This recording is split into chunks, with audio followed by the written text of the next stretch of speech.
আমাদের এখানে মাঠে আজকে ছোট ছোট কচিকাচাদের নিয়ে স্পোর্টসের আয়োজন করা হয়েছে, খেলাধুলা, সেটাই আপনাদেরকে দেখাচ্ছি একটু। এই যে মাঠটিকে এইভাবে সাজানো হয়েছে,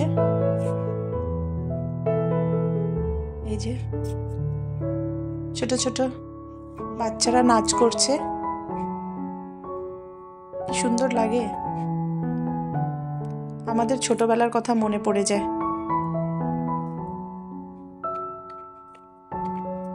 আশেপাশে বন্ধুরা, আজকে আমি হোমমেড এগরোলের রেসিপি শেয়ার করছি। সেটার জন্য প্রথমে এই যে একটু লবণ দিয়ে রুটি বানানোর জন্য মেখে নিতে হবে। তারপরে গাজর, পেঁয়াজ, আমার কাছে গাজর আর পেঁয়াজ ছিল, আমি গাজর পেঁয়াজই কাটছি। আপনাদের কাছে যদি শসা থাকে বা বিট থাকে সেগুলো এইভাবে কুচি কুচি করে।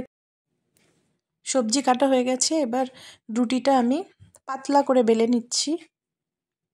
সমানভাবে পাতলা করে বেলে নিতে হবে। এই জন্য আমি দেখুন উপর দিয়ে একটু আটা দিচ্ছি। আটা দিয়ে সুন্দর করে বেলে নিতে হবে। এই যে এরপরে আমি রুটিটা ভালো করে ভেজে নিব। দেখুন তৈরি। পাশাপাশি আমি ডিম ফেটিয়ে নিব। তাওয়া বসিয়ে দিয়েছি গরম হতে, তেল দিয়ে দিলাম। এবার এতে ফ্যাটানো ডিমটা দিয়ে দেব। তারপর সেঁকে রাখা রুটি সেটা দিয়ে দিব। এই যে এরকম করে। তারপর রুটিটিকে আমি নামিয়ে নেব। নামিয়ে নিয়েছি।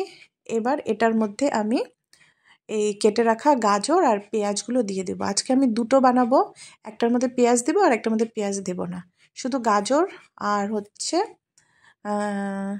সস দিয়ে বানাবো, তাই আমি পেঁয়াজের পরিমাণটা কম নিয়েছি। এই যে কেটে রাখা পেঁয়াজগুলো ভালো করে দিয়ে দিচ্ছি। পেপারের উপরে বসিয়ে দিলাম। আমার কাছে এই পেপারটাই আছে, তাই এটার মধ্যেই আমি এগরোলটিকে রোল করব। পেঁয়াজ দেওয়া হয়ে গেল, এবার সস দিয়ে দিলাম। সস দেওয়ার পরে আপনারা এখানে না বিট নুন ব্যবহার করতে পারেন, হ্যাঁ, আমার কাছে নেই তাই আমি দিলাম না। এবার এটিকে ভালো করে রোল করে নিব।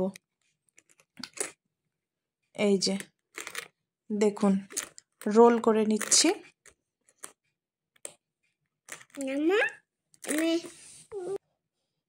পেপারের মধ্যে এইভাবে করে মুড়িয়ে নিতে হবে ভালো করে। এই যে দেখুন আমার এগরোল রেডি।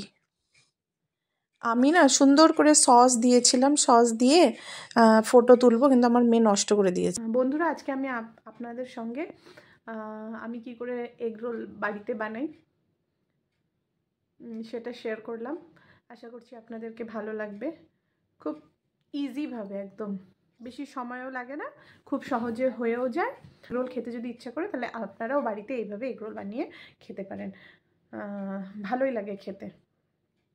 আর বন্ধুরা, আমি তো আপনাদেরকে ওই যে কি বলবো, আমাদের এখান থেকে প্রায় কত হবে, 2 কিলোমিটার দূরে মহানন্দা নদী আছে। সেই নদীটারই একটু ভিডিও আপনাদের সঙ্গে শেয়ার করলাম। জানাবেন আপনারা কেমন লেগেছে।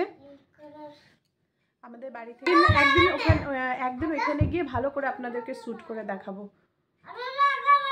খুব ভালো লাগে এই সময়। আর ওই নদীটার একটু সামনে যেতে হয়, ওখানে একটা পিকনিক স্পট আছে, সেখানে না হয় গিয়ে কোনোদিনও একদিন আপনাদের সঙ্গে দেখাবো।